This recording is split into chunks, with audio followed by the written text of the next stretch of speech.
Trazando el camino, explorando la esencia de la fe en el Evangelio según Marcos 1:14. Introducción.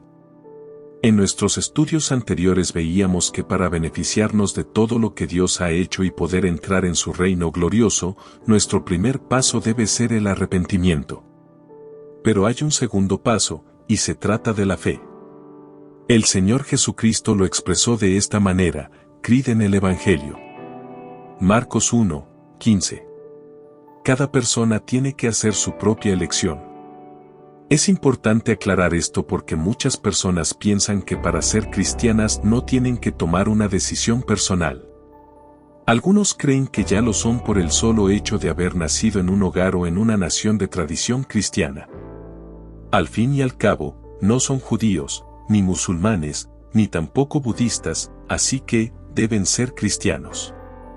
Pero lo cierto es que nuestro Señor Jesucristo explicó que se requiere una decisión personal que consiste en arrepentirse y creer. Cada adulto tiene que tomar esta decisión libre y conscientemente. Ese era el problema de los judíos. Ellos creían que por ser descendientes de Abraham, automáticamente pasaban a ser parte del pueblo de Dios, pero Juan el Bautista les advirtió de su peligrosa equivocación. Mateo 3:8-10. Haced, pues, frutos dignos de arrepentimiento, y no penséis decir dentro de vosotros mismos: a Abraham tenemos por padre, porque yo os digo que Dios puede levantar hijos a Abraham aún de estas piedras. Y ya también el hacha está puesta a la raíz de los árboles, por tanto, todo árbol que no da buen fruto es cortado y echado en el fuego. El Señor Jesucristo siempre insistió en que cada persona debe tomar su propia decisión. Recordemos la parábola que él contó acerca del sembrador que sembraba la semilla en distintos tipos de tierra. Marcos 4:1-20. El sembrador representaba al mismo Señor, que sembraba la palabra en los corazones de las personas por medio de la predicación, y que siempre respetaba los diferentes resultados que se producían. Y lo mismo hicieron sus apóstoles cuando llevaron el Evangelio por todo el mundo. Pero todo esto cambió cuando siglos más tarde el cristianismo pasó a ser la religión oficial del Imperio Romano. Fue entonces cuando algunos emperadores romanos obligaron a sus súbditos a someterse al bautismo porque pensaban que al pasar por ese rito la gente se hacía cristiana de forma inmediata. Más tarde, en épocas posteriores, se usaron medios más extremistas. Por ejemplo, en muchas ocasiones, a los judíos que vivían en España, se les dio a escoger entre convertirse al cristianismo o ser quemados en la hoguera. Y algo parecido ocurrió con los nativos que los españoles encontraron cuando llegaron a América. A ellos se les dio a escoger entre una espada y una cruz. Pero ninguna de estas formas de hacer cristianos respeta la libertad del ser humano ni tiene nada que ver con lo que el Señor enseñó. Y aunque es cierto que los tiempos han cambiado, y que afortunadamente ya no se cometen este tipo de crímenes en el nombre de Cristo, sin embargo, ha quedado la idea de que una persona puede llegar a ser cristiana sin que ella misma tome una decisión personal. Por ejemplo, en el catolicismo se sigue enseñando que un niño recién nacido que recibe el sacramento del bautismo ya es cristiano y miembro de la Iglesia para toda su vida. Pero eso es totalmente falso, ya que un niño de pocos días no tiene capacidad para tomar una decisión de ese tipo. Además, la experiencia ha demostrado sobradamente que los países católicos están llenos de personas bautizadas que no quieren saber nada de Dios ni del cristianismo. Insistimos, cada persona debe decidir por sí misma libremente. Este es un asunto sencillo de entender. Igual que no nos gustaría que alguien nos obligara a casarnos con una persona a la que no amamos, del mismo modo, tampoco querríamos que alguien decidiera por nosotros hacernos cristianos para toda la vida sin preguntarnos si lo deseamos. Por otro lado, hay personas que asumen que por el hecho de ser criaturas de Dios, automáticamente son sus hijos, y por lo tanto ya no necesitan convertirse. Pero esto también es falso. La palabra de Dios nos enseña que para llegar a ser sus hijos tenemos que nacer de nuevo por medio de la fe. Juan 1:12-13. Mas a todos los que le recibieron, a los que creen en su nombre, les dio potestad de ser hechos hijos de Dios, los cuales no son engendrados de sangre, ni de voluntad de carne, ni de voluntad de varón, sino de Dios. Y aún hay otros más que piensan que porque Jesús murió en la cruz por todo el mundo, entonces todas las personas son salvas sin necesidad de hacer nada más. Pero aunque es cierto que la oferta de la gracia de Dios está a disposición de todos los hombres, y su deseo es que todos lleguen a ser salvos. Primera de Timoteo 2, 4. Tito 2, 11. Sin embargo, es necesario que cada persona reciba este regalo por medio de la fe y el arrepentimiento. Finalmente, todas estas falsas ideas nos separan de nuestra verdadera responsabilidad personal. Y de hecho, si fuera cierto que podemos llegar a ser cristianos en contra de nuestra voluntad, nos quejaríamos amargamente. Sería como aquellas personas que se ven obligadas a aceptar determinada ideología política porque se encuentran viviendo en un país bajo una dictadura. Pero Dios no actúa así, ya que eso vulneraría gravemente la libertad moral que Dios en su soberanía ha dado a cada hombre. Y por supuesto, una decisión impuesta por la fuerza, nunca llegaría a producir un amor auténtico hacia Dios. Quienes tienen la desgracia de vivir bajo un régimen totalitario, puede que en algunos momentos aparenten tener cierta simpatía hacia su dictador, pero nunca por amor, sino por el temor a sus represalias. Y claro está, Dios no busca eso de los súbditos de su reino, porque el amor que se consigue por la fuerza nunca es auténtico.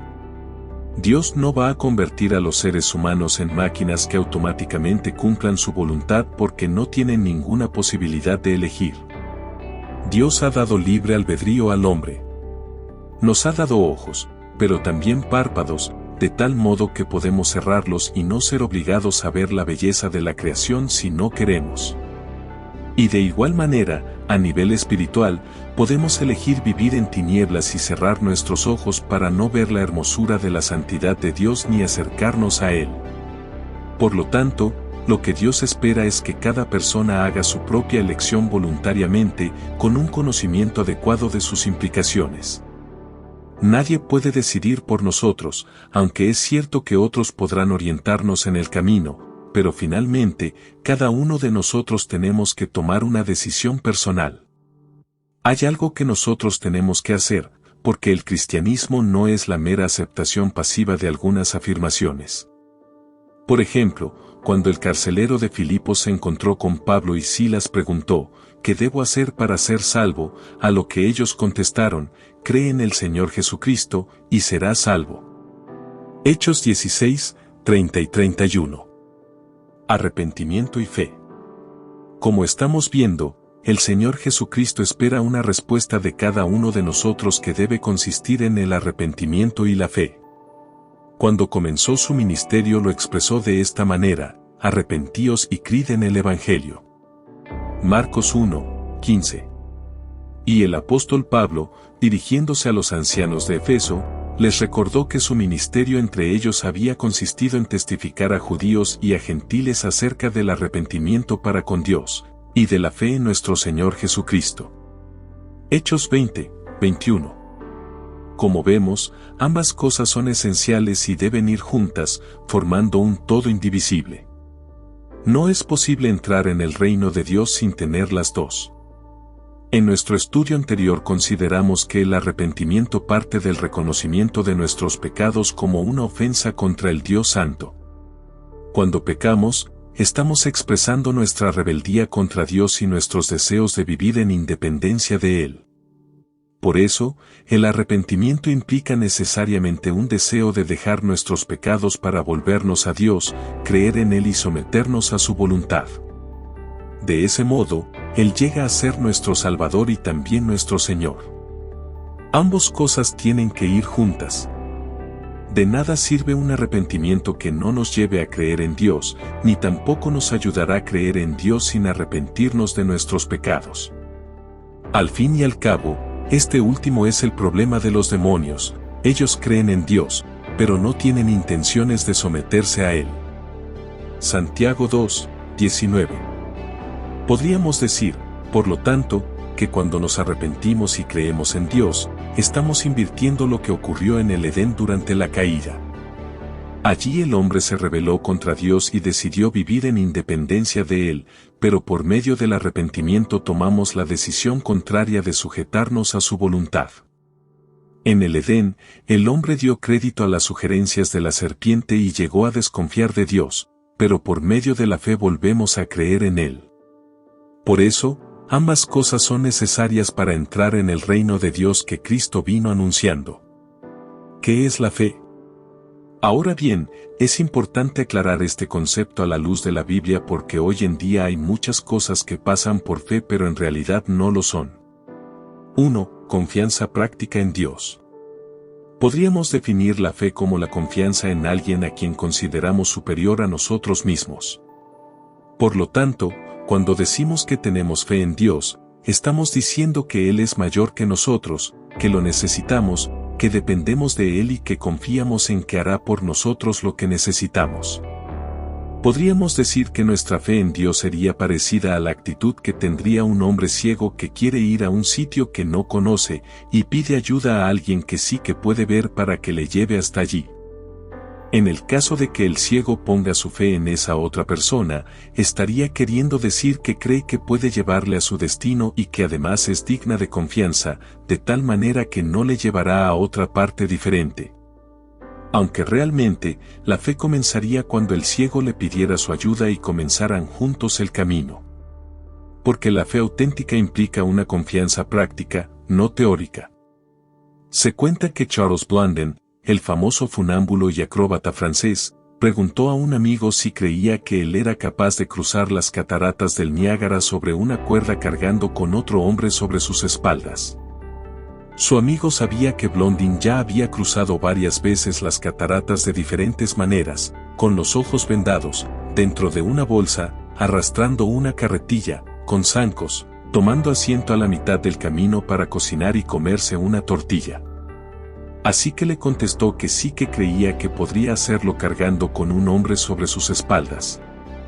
Pero Blondin no estaba convencido de que su amigo realmente confiara en él, así que le pidió que fuera con él la siguiente vez, a lo que su amigo se negó.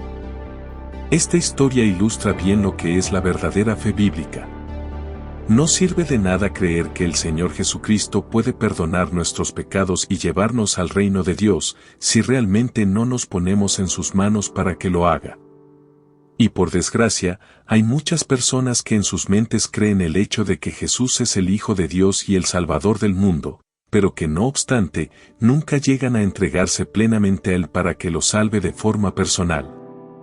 No lo olvidemos, una fe meramente intelectual no sirve para nada. El Señor Jesucristo expresó esta misma verdad de una forma muy sencilla. Él se presentó en una ocasión como el pan vivo que descendió del cielo y afirmó que si alguno comiere de ese pan, vivirá para siempre.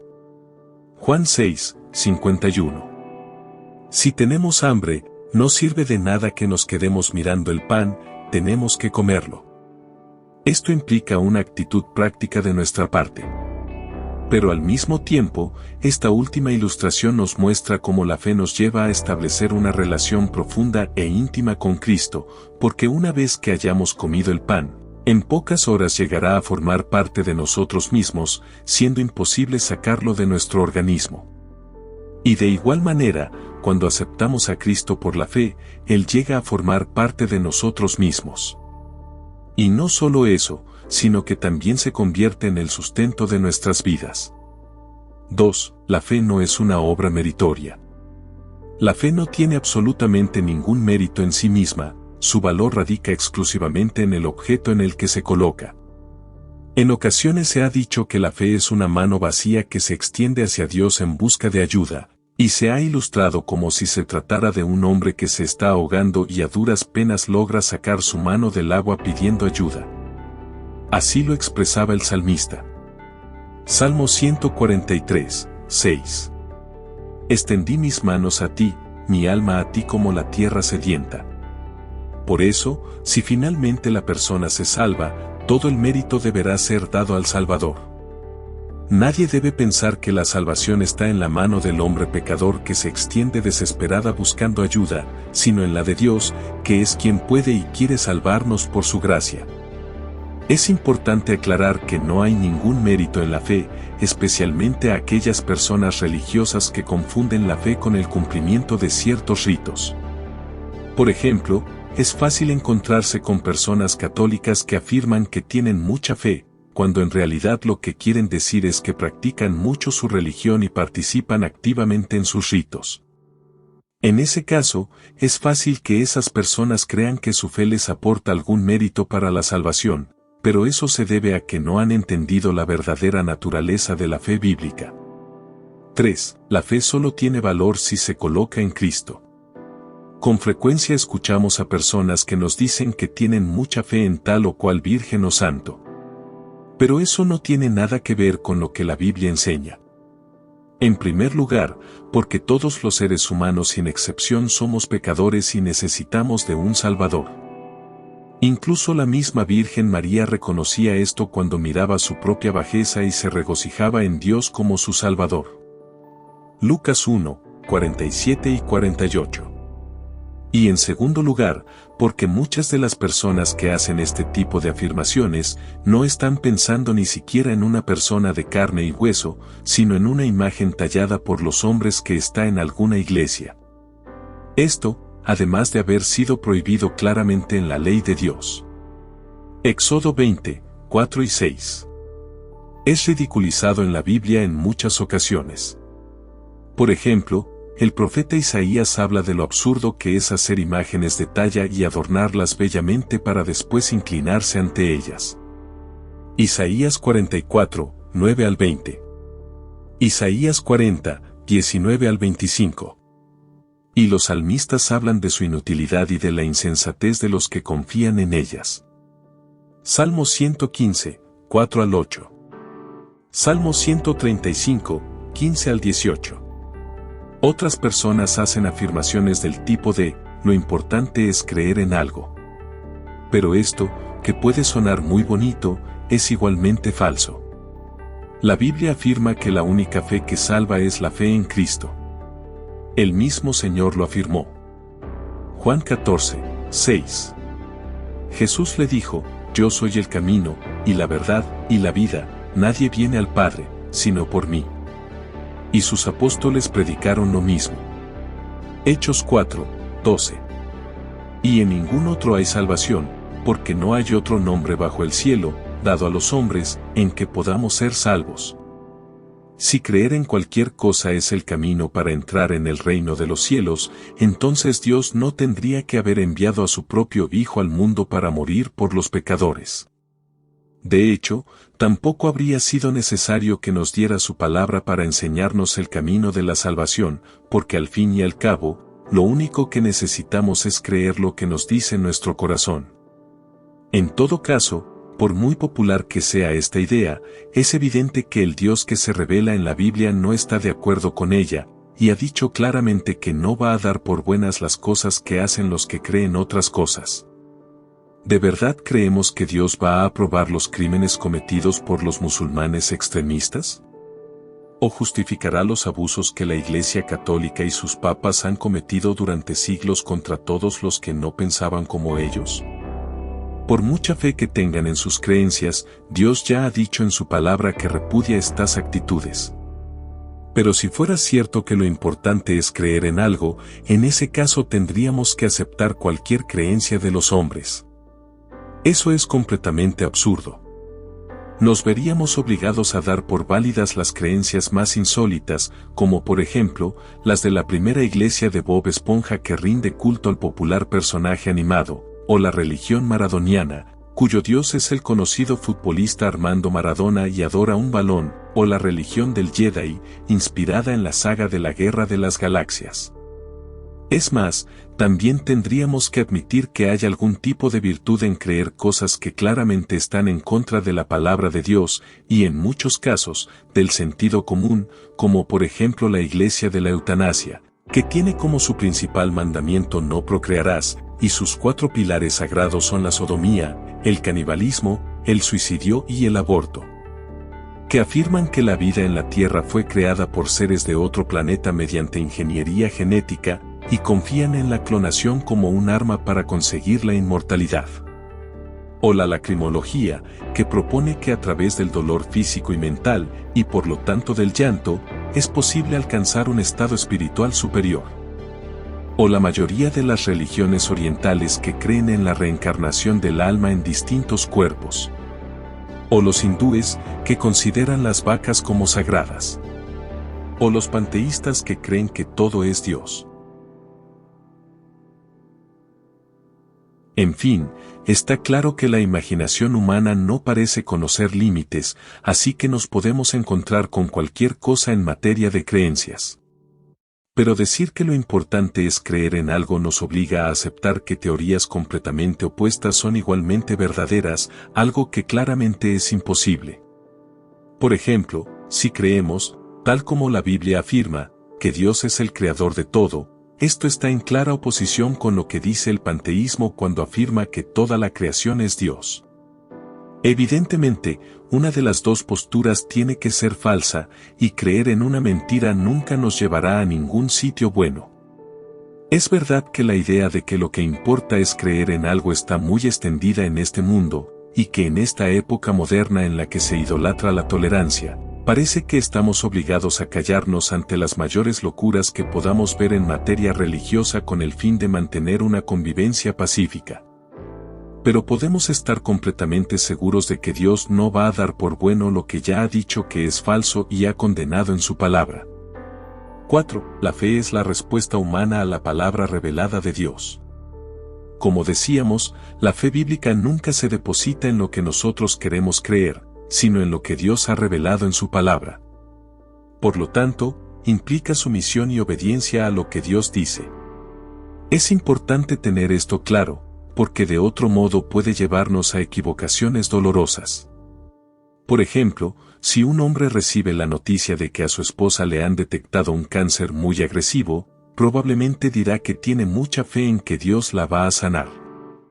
Pero sin ánimo de parecer insensibles, esta confianza no se basa en nada que la palabra de Dios haya dicho, y es posible que su esposa muera.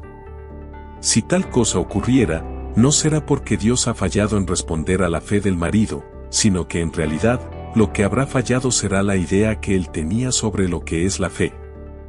Para algunas personas, la fe es una forma de expresar sus propios deseos. Dicen que tienen mucha fe porque desean algo con mucha intensidad. En el caso anterior, como es lógico, el marido tendrá un fuerte deseo de que su mujer sea sanada. Pero es necesario señalar que no hay ninguna promesa en las Escrituras que nos diga que si tenemos fe todos nuestros familiares queridos serán siempre sanados cuando estén enfermos. Eso es lo que nosotros queremos creer, pero Dios no lo afirma en ninguna parte de la Escritura. Nosotros oramos con fe confiando en que Dios tiene el poder de sanar a los enfermos, pero nos sujetamos a su voluntad y aceptamos lo que Él decida hacer. En ocasiones veremos maravillosos milagros de sanidad, pero en otros casos recibiremos la fuerza para seguir adelante en medio de la pérdida. Esto es lo que nos dice el capítulo 11 del libro de Hebreos, que como ya sabemos, está dedicado íntegramente al tema de la fe.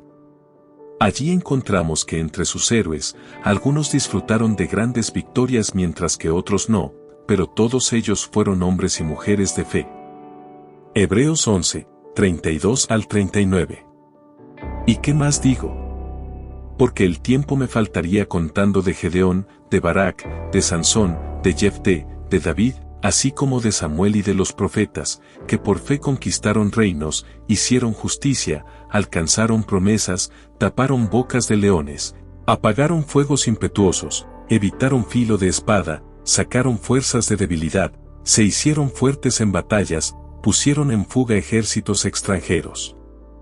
Las mujeres recibieron sus muertos mediante resurrección, mas otros fueron atormentados, no aceptando el rescate, a fin de obtener mejor resurrección. Otros experimentaron vituperios y azotes, y a más de esto prisiones y cárceles. Fueron apedreados, aserrados, puestos a prueba, muertos a filo de espada, anduvieron de acá para allá cubiertos de pieles de ovejas y de cabras, pobres, angustiados, maltratados, de los cuales el mundo no era digno, errando por los desiertos, por los montes, por las cuevas y por las cavernas de la tierra. Y todos estos, aunque alcanzaron buen testimonio mediante la fe, no recibieron lo prometido. En este párrafo vemos con claridad que la fe no siempre desemboca en la victoria inmediata. La fe puede tener dos tipos de desenlace.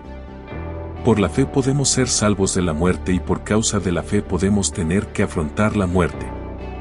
Recordemos el caso de Pedro y Jacobo en Hechos 12, 1 al 17.